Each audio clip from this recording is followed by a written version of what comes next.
Bonjour à tous et à tous. Merci pour votre participation et votre disponibilité pour ce webinaire que nous organisions en collaboration avec nos collègues d'Amazon. Claranet accompagne depuis plus d'une vingtaine d'années le monde de l'édition logicielle et des éditeurs dans la transformation au niveau de leur modèle économique, leur modèle technologique, pour accroître la compétitivité de ces entreprises, leur permettre de conquérir de nouveaux marchés, d'innover, d'intégrer de la vélocité et de l'agilité dans le déploiement de leurs solutions, tout en gardant des logiques de conformité et de sécurité importantes au niveau de ces plateformes déployées. Donc nous sommes heureux en fait de pouvoir être accompagnés aujourd'hui par notre partenaire AWS. Bon, l'idée aujourd'hui ensemble, c'est d'essayer de partager une méthodologie d'accompagnement pour aider les entreprises et les partenaires avec lesquels nous ne travaillons pas encore, pour aller vers une logique de SaaSification plus forte, je dirais, au niveau de leurs solutions, intégrant des logiques de sécurité, de performance et d'utilisation des meilleurs usages en fait du cloud public et notamment les solutions d'Amazon. Donc ça veut dire quoi? Ça veut dire qu'on va retrouver un accompagnement dédié aux éditeurs de logiciels côté Amazon. Il y a toute une équipe aujourd'hui qui est en charge de cette activité, on en parlera, on va présenter un peu tout le monde. C'est une méthodologie d'accompagnement, je dirais, qui est portée par Claranet et qui va être très liée, je dirais, à différents cas d'usage en fonction de votre niveau de backlog technologique existant et de là où vous souhaitez aller.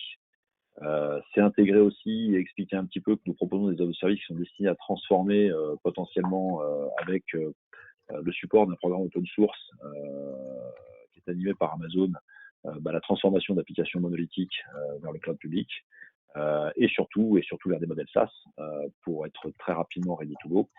Et puis c'est une illustration de prise en charge de la conformité par Amazon et Claranet de projets dans un monde très normé, très certifié, qui est le monde de la santé avec les problématiques de certification HDS sur le delivery des solutions.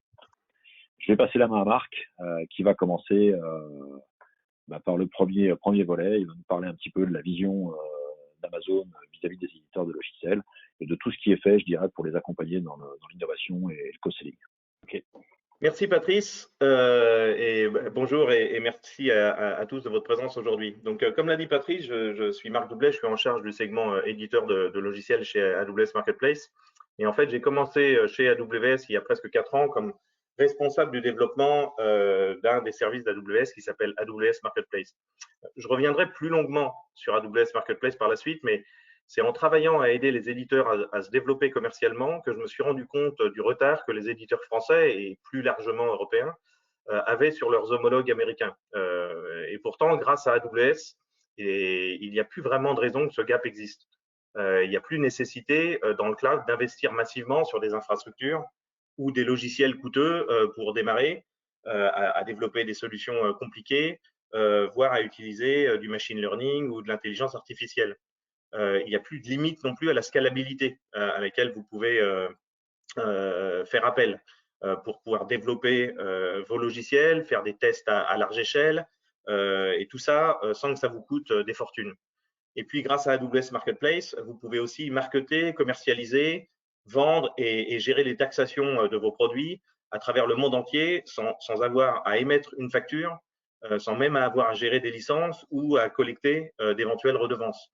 Et puis sur AWS, les petits éditeurs ont accès aux mêmes normes de sécurité, de gouvernance, de résilience ou d'auditabilité que les grands éditeurs et pour un coût nul ou quasi nul. Donc ce qui va faire la différence au-delà des investissements commerciaux et marketing qui restent sans doute un peu plus faciles à trouver aux États-Unis, c'est le génie français. Et moi, j'y crois beaucoup à ce génie français. Même si certaines de nos sociétés françaises s'internationalisent, comme des plateformes SH, des Talent, des Content Square, des eFront, des Datadome, il n'en reste pas moins qu'elles sont issues du génie français et qu'elles sont aujourd'hui des références mondiales. Et donc, ma mission et celle de mes équipes, c'est d'accompagner les éditeurs de logiciels français à se transformer, à innover et à gagner des parts de marché. Et les éditeurs français et européens ne s'y trompent pas d'ailleurs. Vous pouvez voir que d'après une étude IDC parue en 2020, même si 77% des éditeurs ont encore des centres de données en propre ou assez largement délégués à des hébergeurs, petits ou grands, il n'en reste pas moins que 93% des éditeurs européens sont en train de transitionner vers le cloud, voire de développer sur ce même cloud des offres de SaaS, donc de Software as a Service.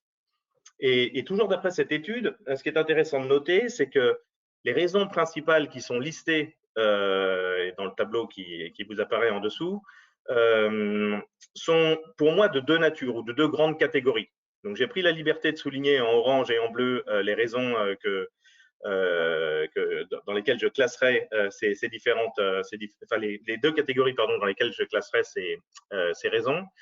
Et pour moi, il y a deux grands types de raisons. Il y a d'abord une raison de sécurité et d'excellence. Donc, c'est ce que l'on peut voir dans Providing Security ou Market Leading Technology Stack, Technical Training Support, Certification, etc. Tout ça a quelque part trait à la fois l'excellence opérationnelle, pardon, et la sécurité des données, la sécurité des data centers, la sécurité des process, etc. Et puis, il y a un deuxième pan qui me paraît très important, qui est plus orienté sur la façon dont le fournisseur de cloud va pouvoir accompagner l'éditeur dans son go-to-market en utilisant des marketplaces, en étant market ready, en utilisant les forces commerciales de l'éditeur pour pouvoir justement se développer. Donc, c'est vraiment deux pans un petit peu différents qu'on va développer tout de suite.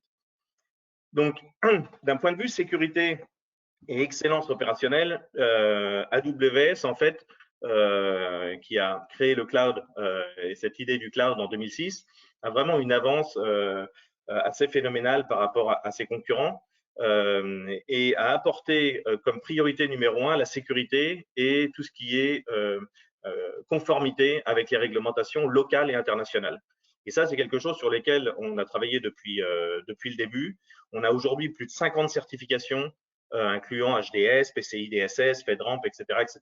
Je ne vous citerai pas la liste complète, mais c'est vraiment la première de nos priorités, assurer la sécurité des données, des data centers et des process de façon à ce que nos clients travaillent en confiance avec AWS. La deuxième chose, et qui revient un petit peu autour d'aspects de sécurité, en tout cas sécurité pour vous et sécurité pour votre business, c'est la disponibilité. Et c'est un élément essentiel. En tant qu'éditeur de logiciels, si vous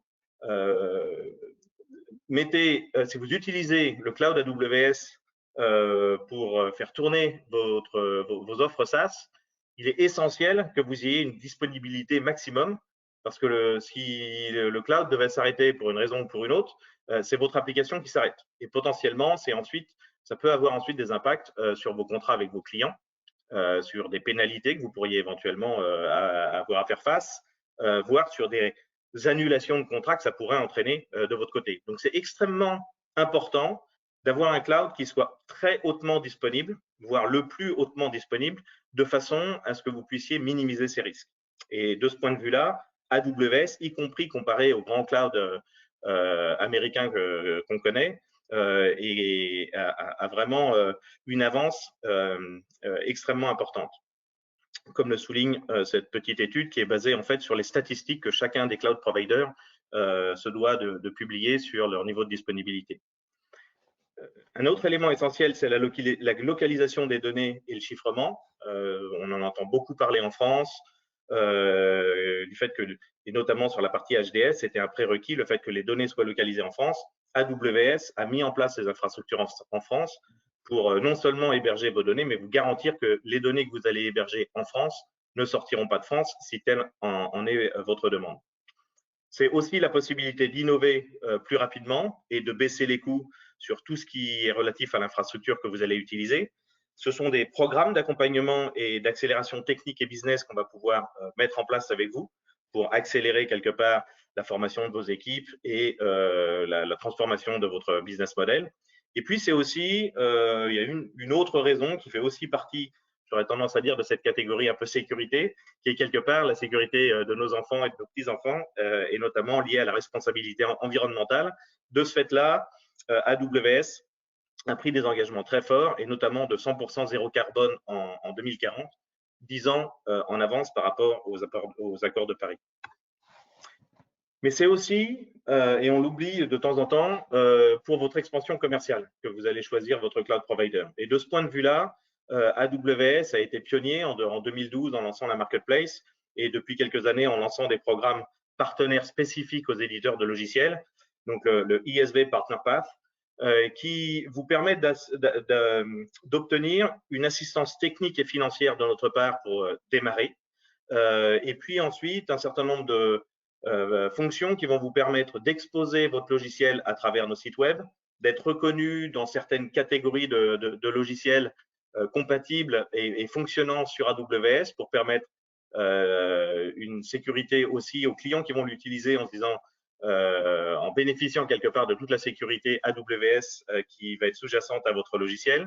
Et puis derrière, une collaboration commerciale accrue avec des mécanismes qui vont permettre d'échanger entre vos account managers et les nôtres des opportunités, de travailler entre guillemets à 4 mains, 6 mains, 10 mains s'il le faut, sur certaines opportunités sur lesquelles on pourrait vous aider.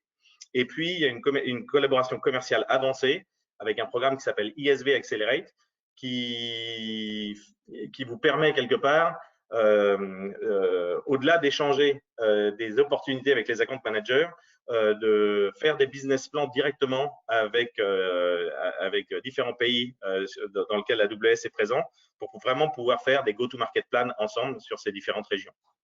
Et puis, il y a un deuxième pan, et les deux peuvent fonctionner en parallèle, qui s'appelle AWS Marketplace, qui est un service à travers lequel nos clients AWS peuvent se fournir de logiciels en quelques clics et être facturés directement par AWS. Donc, il y a plus de 8000 produits sur ce catalogue en provenance de plus de 1600 éditeurs. C'est par là, comme je vous le disais tout à l'heure, que j'ai commencé ma carrière.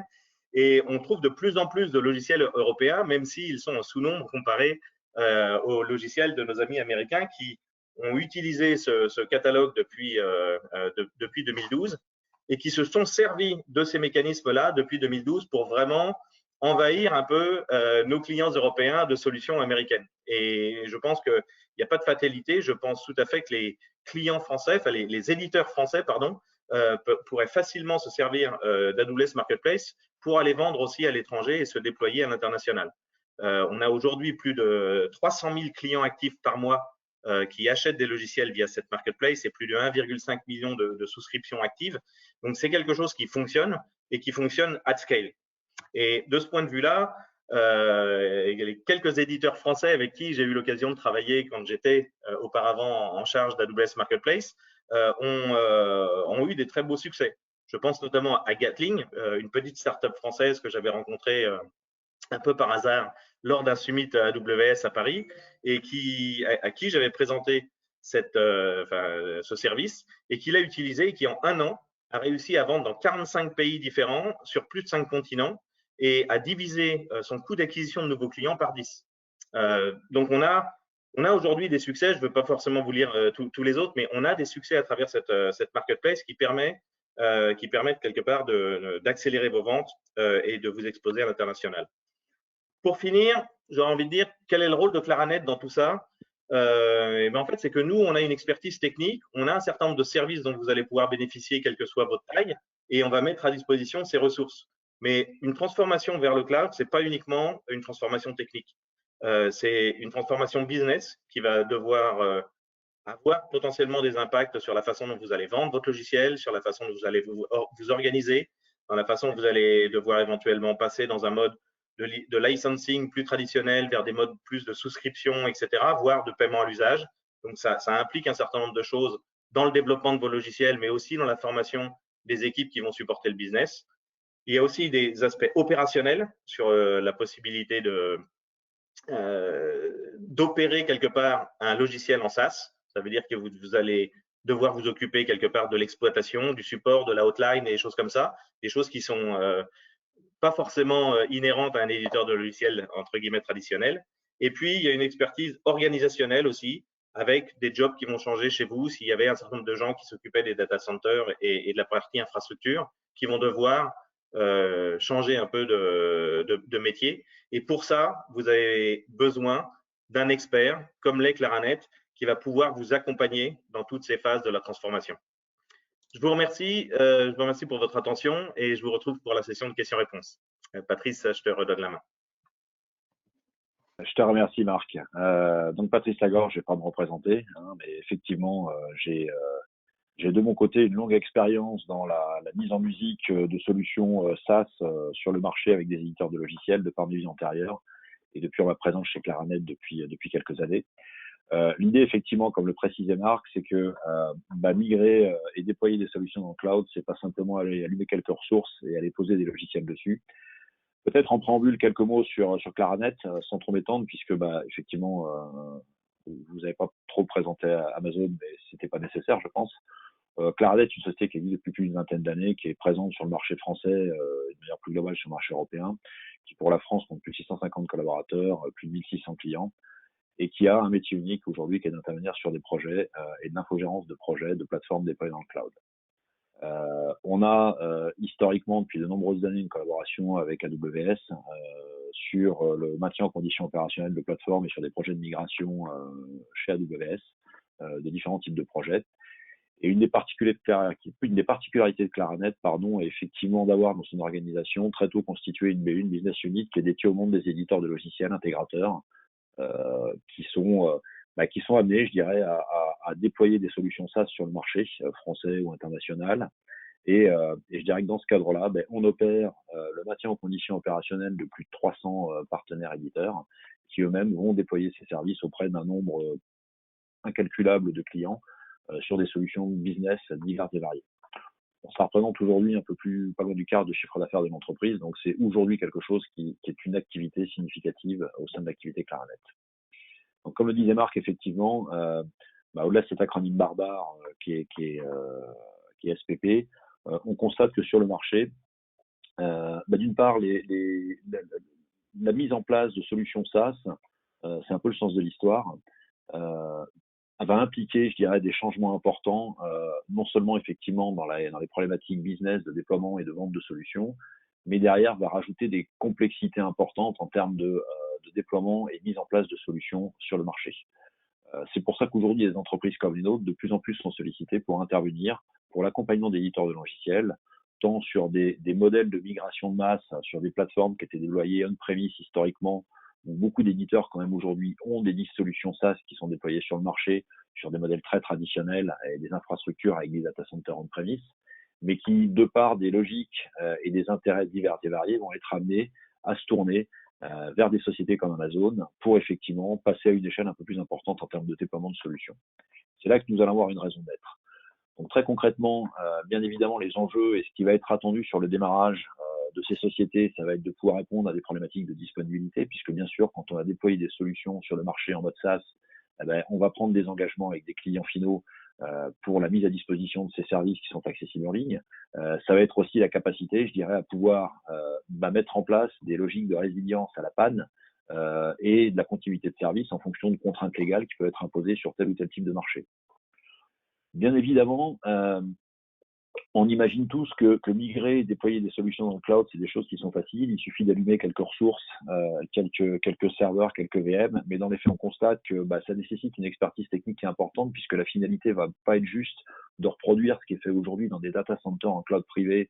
On est allé installer des applications et puis on va opérer de temps en temps des maintenances. Mais c'est véritablement de pouvoir tirer parti, je dirais, de la puissance du cloud et toutes ces fonctionnalités aujourd'hui qui sont disponibles chez des gens comme Amazon pour pouvoir notamment bénéficier de tous ces services en les utilisant au mieux.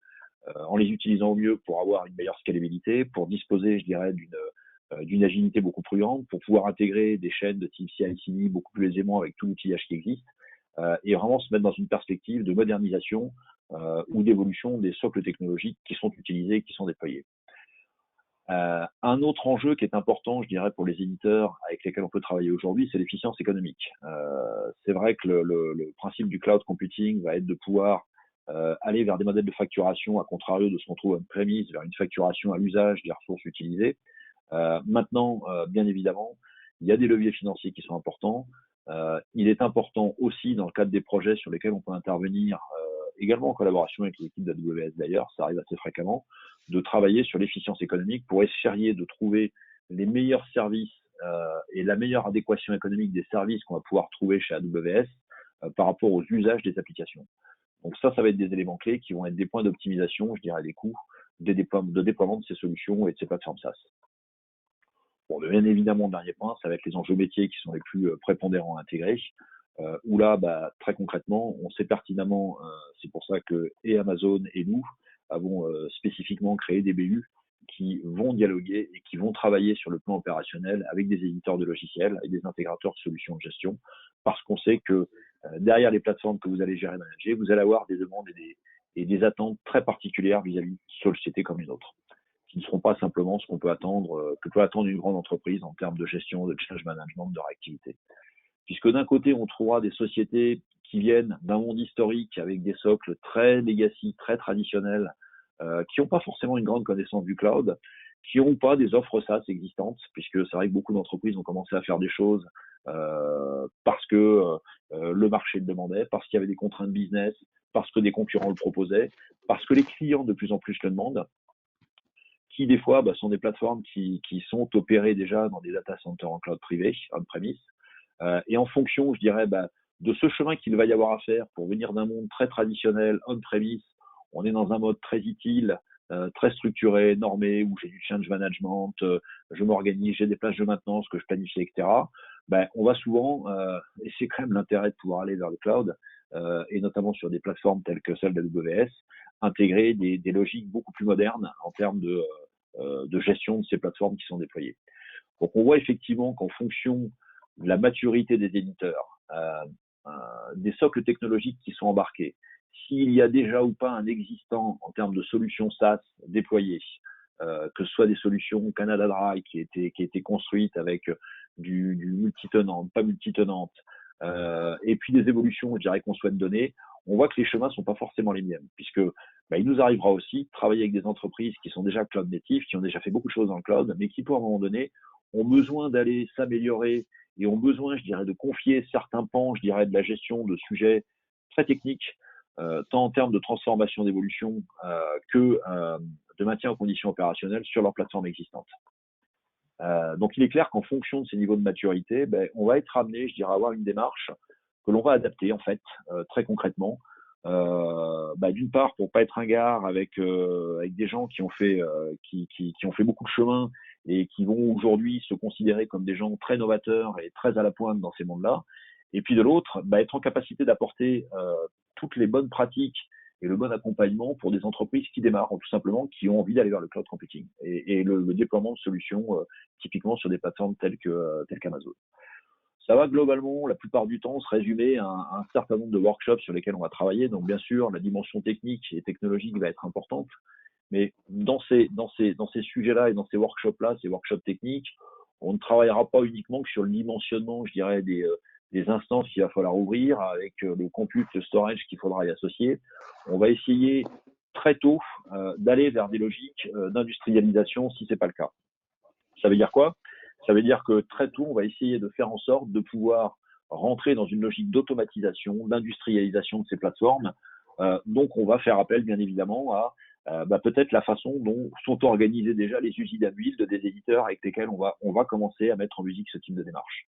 Pour faire en sorte que, si d'aventure, il y a déjà des approches de type DevOps qui sont en place, voir comment on peut prolonger ça, je dirais, sur les plateformes qu'on va déployer demain. Pour essayer non seulement, je dirais, de ne pas reproduire simplement ce qu'on peut faire dans un cloud privé aujourd'hui, mais tout de suite essayer, dès le démarrage, d'intégrer un certain nombre de choses en termes de modernisation et surtout d'industrialisation, d'automatisation. Ces workshops techniques vont être importants aussi parce qu'ils vont nous permettre d'essayer de cibler, comme je le précisais tout à l'heure, les meilleurs usages. Essayer d'identifier par quoi on va pouvoir démarrer en essayant peut-être de minimiser les costs. Si c'est une plateforme SaaS qui démarre avec pas forcément une rentabilité assurée tout de suite, faire en sorte qu'on va essayer d'alléger aussi au mieux les costs qui vont être inhérents, je dirais, au déploiement d'une plateforme par rapport à la rentabilité qu'il peut y avoir au niveau des contrats qui peuvent se signer dans le temps. Un autre sujet va être important qui est toute la dimension business model. Il est clair que, comme je le précisais, en fonction de l'historique, de l'existant, si on a déjà un existant en termes de plateforme SaaS, il va y avoir un existant en termes de contrat de service. Donc, il va falloir tenir compte des engagements qui sont déjà mis en place dans les différents contrats, mais il va surtout falloir tenir compte des contraintes économiques et financières sur lesquelles vous, messieurs les éditeurs, êtes déjà engagés vis-à-vis de vos clients. L'idée étant, bien évidemment, de faire en sorte qu'une bascule chez Amazon et l'intégration, je dirais, de services managés pour essayer et fournir, je dirais, la capacité d'assurer un maintien en compétition opérationnelle et un maintien de vos environnements et de vos plateformes, puisse apporter, je dirais, une efficience économique.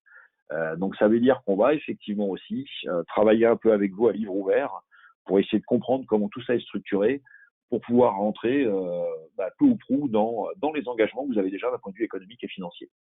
Ça va être des éléments qui sont déterminants puisque ça va aussi être important pour la suite des projets et pour potentiellement des décisions de go-no-go de votre part. Il y a un troisième sujet qu'on évoque en général et qu'on aborde, qui est toute la dimension contractuelle.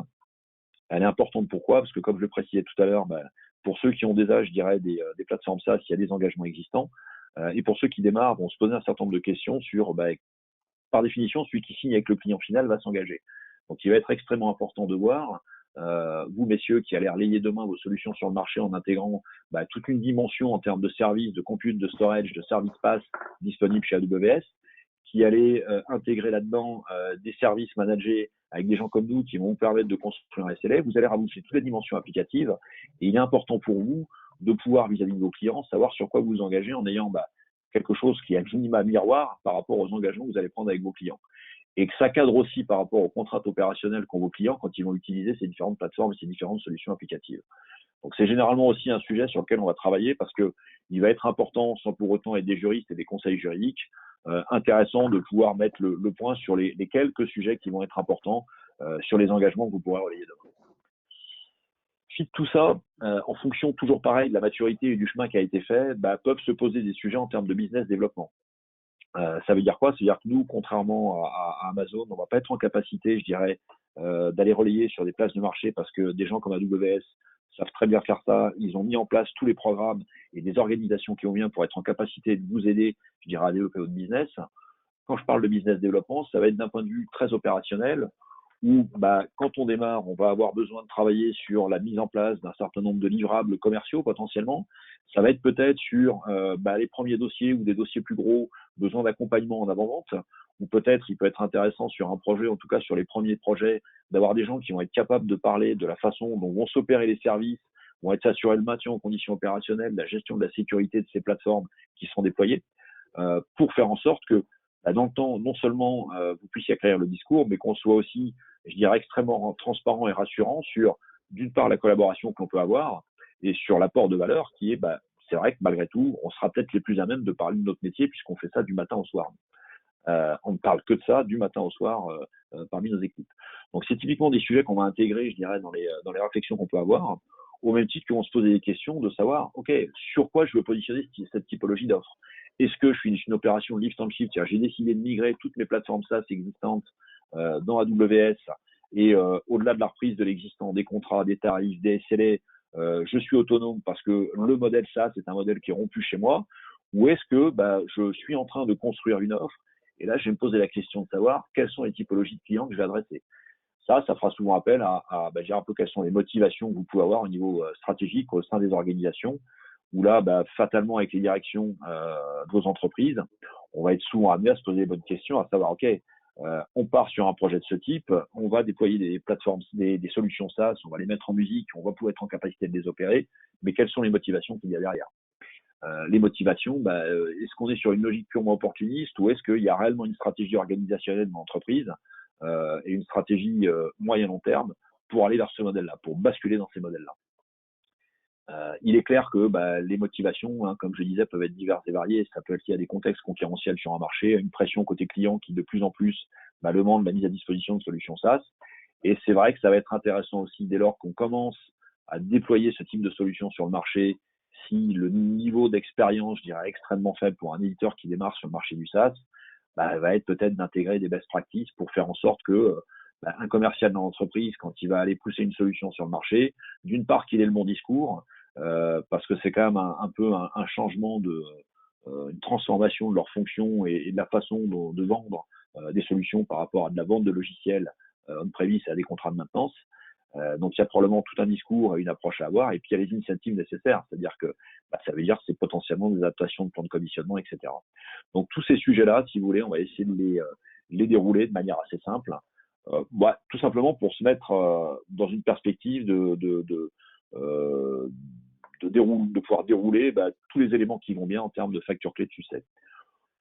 Ça veut dire quoi? Ça veut dire qu'en résumé, on va en fait, en fonction de l'approche, avoir des modèles tant sur le plan des migrations qui vont tenir compte de là où vous venez, pour essayer d'aller le plus vite possible quand vous venez d'un monde très classique, très traditionnel en termes de solutions logicielles, pour essayer très tôt de tout de suite faire bénéficier d'un gap technologique et d'innovation au niveau des solutions que vous allez déployer sur le cloud. Ça veut dire que c'est également prendre en compte, je dirais, des entreprises qui déjà, elles, ont fait beaucoup de chemin parce qu'elles sont peut-être nées dans ces mondes-là, dans ces mondes du cloud public. Elles sont nées dans un monde Amazon. Et là, effectivement, on va avoir un rôle néanmoins qui n'est pas négligeable puisque une société comme Claranet aujourd'hui bénéficie de plus de 300 projets en production, de plateformes que nous manageons chez AWS. Et ça veut dire quoi? Ça veut dire que nos équipes sont formées et ont nécessairement, je dirais souvent, un peu d'avance sur l'intégration des nouvelles offres, des nouveaux services. Et surtout, on a un gros background sur l'utilisation de beaucoup de choses qu'on peut trouver aujourd'hui dans le monde Amazon. Donc, on est souvent en capacité d'apporter une expertise technique qui est assez forte, même sur des entreprises qui sont nées dans ce monde du cloud public. Et puis derrière, on va dérouler des modèles d'infogérance qui seront divers et variés, qui vont aller de modèles très traditionnels en zone où moi, j'ai déjà fait du chemin. J'ai essayé de construire quelque chose. Aujourd'hui, je constate qu'effectivement, c'est pas mon métier d'assurer le maintien en conditions opérationnelles chez Amazon. On va pouvoir très vite démarrer et intervenir sur des modèles d'infogérance où on aura des engagements qui sont limités, mais on va néanmoins intervenir pour assurer un MCO et prendre le relais. Et ça ira jusqu'à des modèles où on sera sur des modèles d'infogérance collaborative, où on sera carrément cette fois-ci dans des partages de responsabilités extrêmement fortes, où ce partage de responsabilités fera que quelque part nos équipes sont un prolongement des équipes de nos partenaires éditeurs, avec une mise en risque potentielle, mais qui fera que de par la maturité qu'on a identifiée chez nos partenaires, on sera prêt à prendre ce risque, partager ses rôles et cette responsabilité. Toujours pareil, pour être beaucoup plus agile, beaucoup plus efficient et beaucoup plus innovant.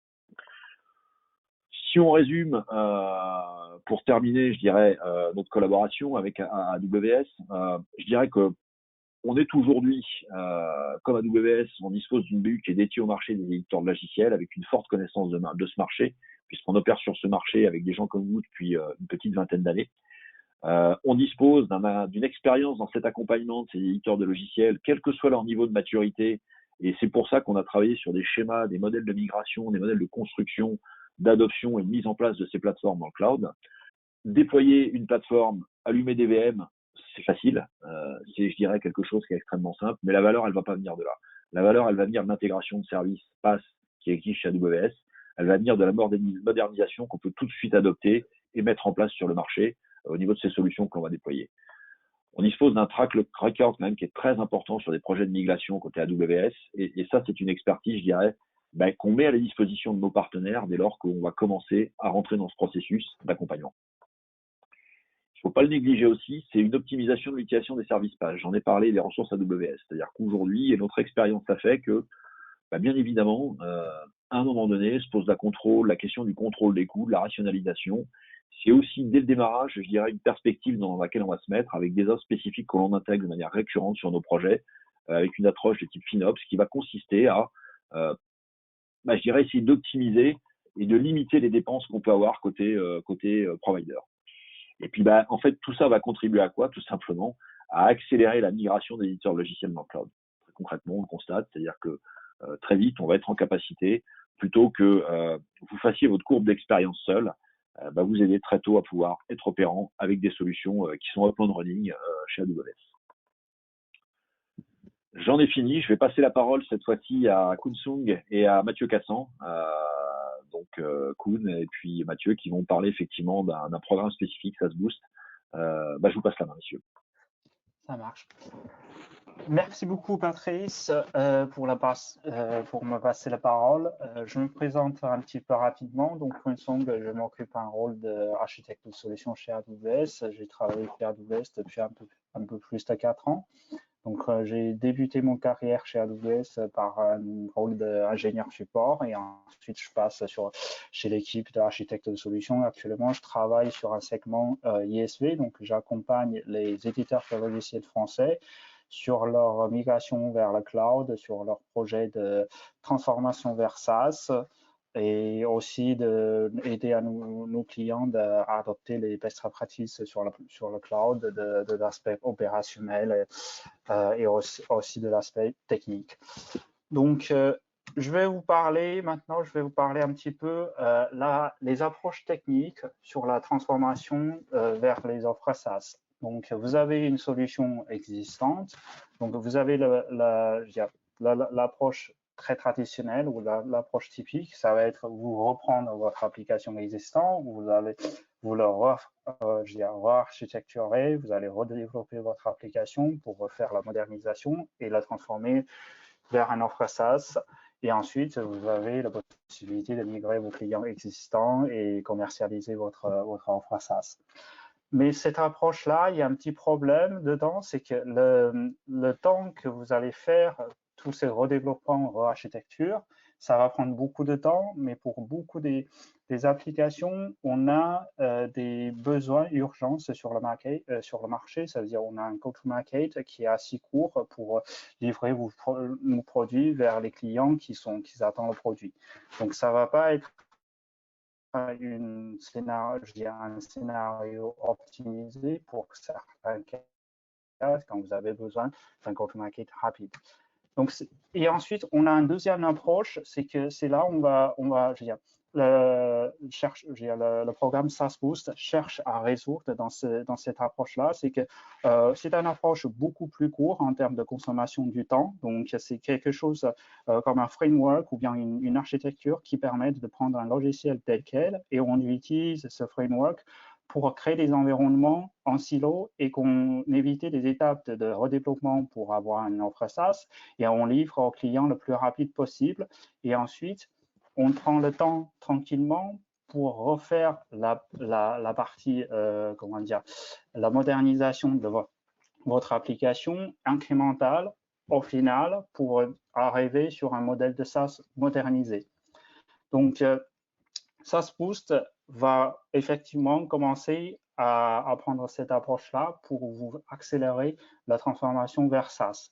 Et comment le SaaS Boost marche? Comment le SaaS Boost va vous aider dans cette démarche-là? Donc, on va prendre un petit vue globale de voir le workflow de programme SaaS Boost. Donc, le SaaS Boost, pour votre information, c'est un projet open source qui a été lancé pendant la Re:Invent 2020, donc fin d'année dernière. Donc, ça va être un projet open source. Pour l'instant, c'est encore en prévu, mais on va le mettre à disposition à la communauté cette année bientôt. Donc, la première étape, ça va être tout simplement, vous allez télécharger le code, la source code de ce programme. Ensuite, vous allez le déployer dans votre compte AWS. Une fois l'environnement est déployé, vous allez configurer cet environnement et ensuite, SaaS Boost va chercher votre application containerisée. Faire attention ici parce qu'il y a un prérequis important pour le SaaS Boost, le programme SaaS Boost, c'est qu'il a besoin que votre application soit déjà containerisée. Donc, il va chercher l'image en forme de conteneur pour votre application et amener dans le framework, dans l'environnement de SaaS Boost. Et ensuite, SaaS Boost va s'occuper tous les tasks et les ressources nécessaires pour provisionner des données que vous allez créer pour votre client finaux. Donc, une fois les données sont créées, vous avez également la possibilité de gérer ces données-là, de gérer le cycle de vie de chacun des données à travers la plateforme ou bien l'environnement de SaaS Boost. Donc, si on regarde un petit peu à la version actuelle, donc la version actuelle, c'est la toute première version de SaaS Boost. On est focalisé sur un modèle, sur une méthode de livrage, une méthode de lift and shift pour vous permettre de faire une transformation vers SaaS. Qu'est-ce que ça veut dire? Ça veut dire qu'on va vous livrer un ensemble des modules qui sont autour de SaaS, qui sont nécessaires, qui sont essentiels pour vous puisse construire un offre SaaS de votre application.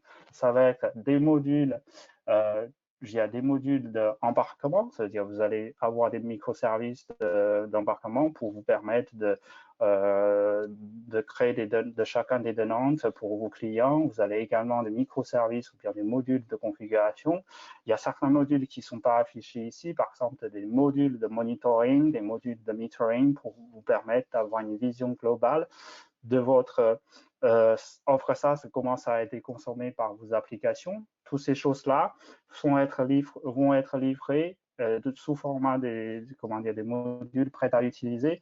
Et je vais souligner une autre chose, c'est que tous ces modules-là, c'est créé sous forme des lambda, donc une architecture de SaaS Boost, c'est une architecture complètement serverless. Il n'y aura pas des ressources comme des instances OC2 qui vont être créées dans cette solution-là pour votre framework de SaaS Boost.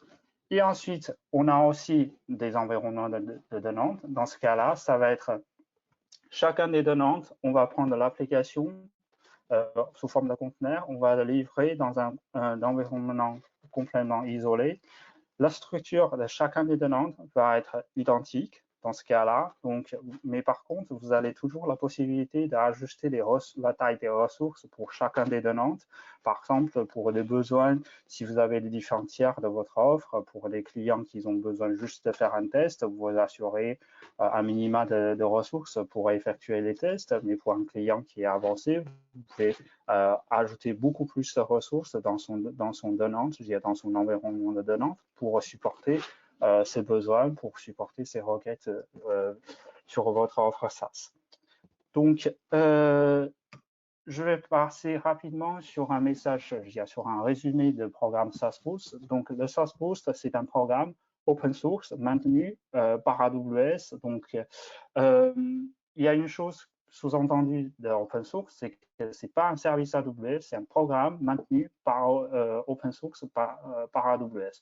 On est encore dans la version initiale, on focalise sur un modèle de SaaS en silo et l'application, on va la livrer en lift and shift pour avoir des tenantes qui est utilisable pour chacun de vos clients. La solution, il est complètement en serverless. Ça veut dire pour utiliser cette solution, vous allez bénéficier d'une optimisation en termes des ressources. Donc, vous allez la solution lui-même va créer très peu de ressources dans votre compte AWS. Donc, le override en termes de coût de cette solution, ça va être vraiment minima. La solution, c'est prêt à utiliser. Ça veut dire vous pouvez déployer la solution et la utiliser en tant que telle qu'elle.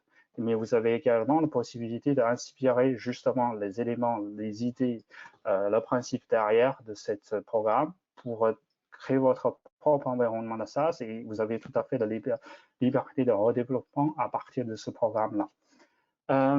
Vous avez également, il y a une autre chose que je voudrais remarquer, c'est que toutes les ressources appartiennent à votre compte. Donc, c'est que vous avez le contrôle total sur l'ensemble des ressources, peu importe, est-ce que c'est des ressources déployées dans chacun des tenantes ou bien des ressources qui sont déployées pour juste construire le programme de SaaS Boost.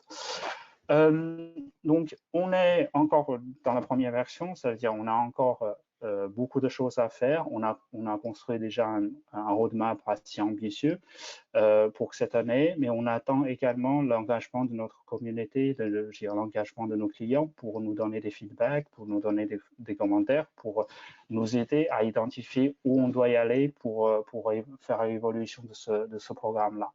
Donc, c'est un programme qui va vous permettre vraiment de transformer votre application existante. Bien sûr, il y a certains prérequis. Donc, vous avez vu dans mes slides, les applications sont marquées en monolithe. Donc, ça, c'est un des prérequis. Un autre prérequis vraiment très important, ça va être votre application doit être containerisée. Donc, vous avez besoin de containeriser votre application pour en bénéficier de ce programme-là. Donc, pour la suite, je vais passer à Mathieu pour vous expliquer comment Claranet va vous aider sur la containerisation de ce programme, de vos applications. Oui, merci. Merci, Kun. Du coup, je me représente, Mathieu Cassan. Moi, je suis actuellement responsable d'une équipe de production chez Claranet au sein de la business unit SPP que Patrice a présenté juste avant. Et donc actuellement, je travaille avec une cinquantaine de clients, tous éditeurs de solutions. Donc je vais maintenant vous présenter comment opérationnellement on peut vous accompagner dans cette transformation vers AWS et dans l'utilisation de services comme SaaS Boost. Donc le premier point va concerner l'accompagnement à la conteneurisation des applications de nos clients. En effet, on parle beaucoup de Docker. Koen l'expliquait juste avant, le service SaaS Boost, le premier prérequis, c'est d'avoir une image Docker. Et cependant, on se rend compte que certains de nos clients vont pas forcément être encore prêts à cette transition vers Docker. Certains vont déjà utiliser du Docker en dev, par exemple, mais qui ne sera pas prod ready. D'autres n'ont encore pas fait le pas de tester du Docker. Et donc, c'est pour cela que chez Claranet, afin d'accélérer cette transition, on va accompagner nos clients tout au long des étapes de conteneurisation de leur application. Donc, ça va être à la fois dans la conception des images Docker, qui est un prérequis, encore une fois pour SaaS Boost, par exemple. L'objectif vraiment ici, c'est vous de faire bénéficier de notre expertise et aussi de nos bonnes pratiques en termes de conteneurisation. Ça va être vraiment une phase qui va principalement être réalisée lors d'ateliers afin également de faire monter en compétence vos équipes techniques et de faciliter la conteneurisation de l'ensemble de vos applications. En plus de cet accompagnement sur la conteneurisation de vos applications, on va également vous accompagner sur tout ce qui va être réalisation des chaînes de CI/CD qui vont vous permettre d'assurer et de sécuriser vos déploiements en production. L'idée, par exemple, on va définir ensemble une chaîne de déploiement qui va vous permettre d'exécuter des scans de vulnérabilité avant les déploiements en production ou encore d'intégrer des tests end-user pour s'assurer que votre applicatif est conforme à ce que vous voulez déployer en production. Un aspect qui peut être aussi intéressant, c'est que tout cet accompagnement, en plus des ateliers, du design qu'on va faire avec nos clients, on va également vous mettre à disposition, par exemple, des applications de démo qui vont vous permettre d'apprendre par l'exemple pour que vous puissiez évangéliser un peu les équipes techniques chez vous pour être plus à l'aise sur cette partie. Donc vraiment, voilà, tout cet accompagnement sur la partie conteneurisation a vraiment pour objectif de vous permettre d'utiliser des services AWS comme SaaS Boost qui vont vous permettre d'accélérer votre transition vers un modèle SaaS et vers AWS. Hop, je vous ai donc parlé comment on peut vous accompagner sur la transition vers Docker. Mais ce qui est intéressant de garder en tête, c'est que Docker n'est pas la seule cible pour assurer une bonne transition vers AWS. On sait, Docker n'est pas forcément la solution qui répond à 100% des cas d'usage. Donc pour cela, on va également accompagner nos clients sur l'ensemble des services AWS afin d'assurer une migration rapide et sécurisée. Cet accompagnement va être découpé en plusieurs phases. On va dans un premier temps avoir une phase d'analyse durant laquelle nos experts vont analyser votre existant afin de découvrir vos fonctionnements, vos process ou encore vos besoins. L'objectif ici sera vraiment de comprendre où sont les contraintes à adresser. Cette première phase d'analyse va donc permettre aux équipes Claranet de modéliser une infrastructure qui répond le mieux à vos attentes en fonction des contraintes de temps, de coûts ou encore de techniques que vous pouvez avoir.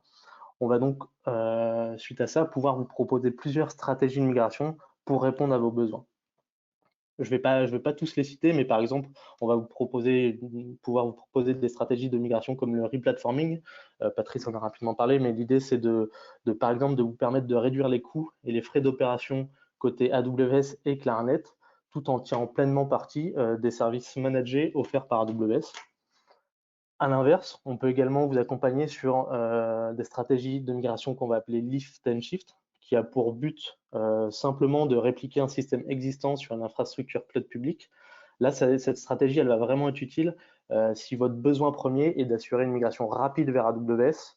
Cependant, ça va être une stratégie qui aura un inconvénient, c'est que le coût sera plus important qu'une stratégie comme le replatforming.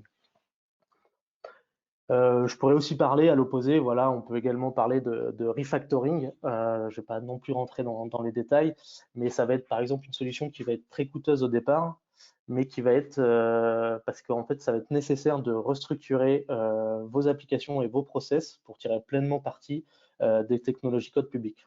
L'avantage de cette solution, c'est que ça va permettre de diminuer très rapidement les coûts d'infrastructure, mais aussi de faire évoluer votre applicatif grâce aux services proposés par AWS, que ce soit en termes de scalabilité, de disponibilité ou autre.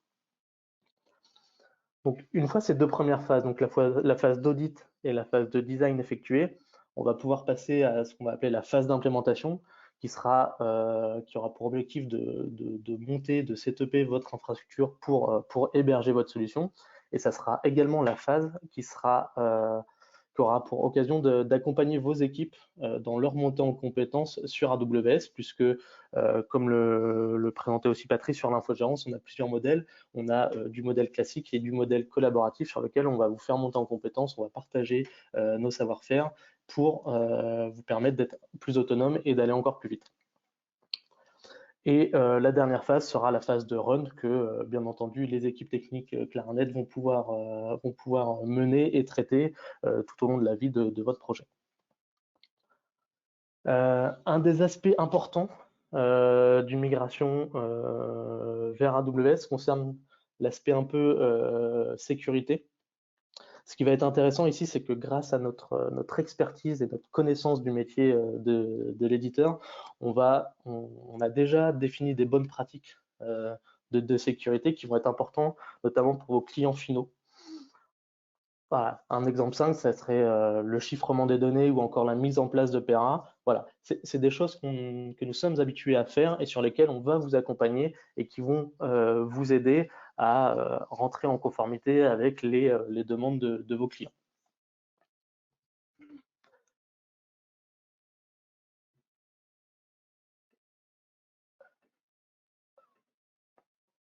Hop, je vais maintenant vous parler d'un sujet également important qui est le contrôle des coûts, notamment des coûts d'infrastructure côté AWS. Donc, quelle que soit la stratégie qu'on va choisir ensemble, on en a vu quelques-unes juste avant, ça va être important d'avoir une vision claire et précise des coûts d'infrastructure. Pour cela, nos clients vont bénéficier de bonnes pratiques FinOps qu'on va intégrer naturellement dans la phase de build afin que ce qui va être important, c'est que votre croissance business n'engendre pas une croissance d'infrastructure équivalente. Un exemple simple, c'est voilà, dans la phase de build, on va proposer nativement des mécanismes qui vont permettre d'arrêter les ressources qui ne sont pas utilisées. On pourrait citer comme exemple des environnements de dev ou pré-prod qu'on va pouvoir couper durant le week-end et remettre en route le lundi avant l'arrivée des équipes techniques. Donc voilà, il y a tout un tas de bonnes pratiques qu'on va intégrer dans la phase de build. Et en plus de ces bonnes pratiques, on met à disposition de nos clients des rapports automatisés qui vont reprendre l'ensemble des informations nécessaires afin de piloter correctement les coûts d'infrastructure. En effet, il va vraiment être indispensable de connaître l'ensemble de ces coûts pour pouvoir identifier les optimisations possibles et les prioriser en termes de bénéfices derrière. Donc voilà, en plus du récap des coûts par environnement, par service ou encore par région, on va proposer également des recommandations en fonction de l'utilisation de votre infrastructure. Assez bêtement, assez simple, hein. Par exemple, voilà, on va analyser l'utilisation de vos ressources et si on voit qu'une ressource est faiblement utilisée, eh ben, automatiquement, on va vous proposer de diminuer les ressources de celle-ci, ce qui va entraîner une diminution des coûts d'infrastructure AWS pour vous. Donc voilà, je viens de vous présenter assez rapidement comment on peut vous accompagner dans la migration de votre workload sur AWS, mais également ce qui va vous permettre de suivre et de maîtriser celui-ci en phase de run, notamment avec le cost control. Donc je vais maintenant laisser la parole de nouveau à Patrice pour la suite. Merci Mathieu, merci Koen. Alors, on a parlé tout à l'heure, effectivement, Marc en a parlé, et j'en ai également parlé. On a parlé de problématiques de compliance, on a parlé de problématiques de respect de normes, de sécurité. On voulait faire un focus un peu particulier sur la partie certification HDS, c'est-à-dire tout simplement les solutions aujourd'hui qui vont peu ou prou héberger des données de santé. Qui est un sujet spécifique à la France, puisque la certification HDS, hébergement de données de santé, est spécifique à la France, comme vous le savez tous, en tout cas pour ceux qui sont sur ce marché-là. Alors, les données personnelles, de manière générale, sont des données sensibles, mais les données de santé le sont d'autant plus. Aujourd'hui, elles vont être, au-delà des problématiques RGPD, réglementées par un cadre et très spécifique au niveau de la gestion au niveau de la loi pour protéger les droits des personnes.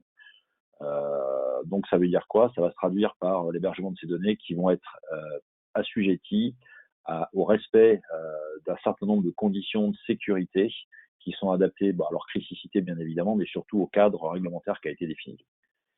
Et il est clair qu'aujourd'hui, un éditeur de logiciels qui va devoir déployer dans le cloud des solutions qui vont être amenées à manipuler des données de santé, quelles qu'elles soient, va devoir pouvoir disposer d'une certification de bout en bout de toute sa plateforme sur une certification HDS, en fait, tout simplement. Alors, héberger une donnée de santé, ça impose de respecter un cadre législatif qui est très particulier, puisque bien évidemment, il va falloir, au bout du bout, disposer d'une certification qui va être donnée par des organismes certificateurs accrédités, donc des gens comme Claranet, nous par exemple, travaillons avec des gens comme BSI. Ce qu'on peut résumer, je dirais, sur le volet hébergement de données de santé, c'est que de manière simple, on va dire que la certification HDS pour nous, c'est une base ISO 27001 qui va être renforcée avec des règles spécifiques concernant l'hébergement de données de santé. Donc ça veut dire quoi? Ça veut dire que typiquement une plateforme aujourd'hui qui sera déployée sur AWS et qui va être managée par Claranet et qui va devoir disposer d'un agrément HDS, on va avoir en fait une certification globale, mais qui va intégrer 2 certificats. De son côté, AWS qui lui dispose de ses propres agréments, bien évidemment, et de certification HDS sur toutes les couches qui vont le concerner.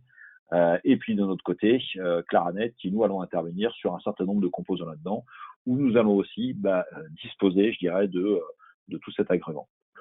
De manière simple, Claranet va apporter la couche 5, je dirais, sur tout ce qui est infogérance d'exploitation de la plateforme HDS, et AWS apportera globalement les autres couches avec ses propres certifications.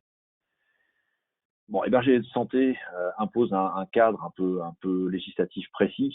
Bien évidemment, on va parler de RGPD, de protection des données personnelles, on va parler de la loi informatique à liberté, mais on va surtout avoir, je dirais, concernant l'hébergement HDS, le code de la santé publique avec un certain nombre d'articles qui, eux, effectivement, vont faire référence à des articles qui vont décrire la manière dont doivent être protégées les données de santé.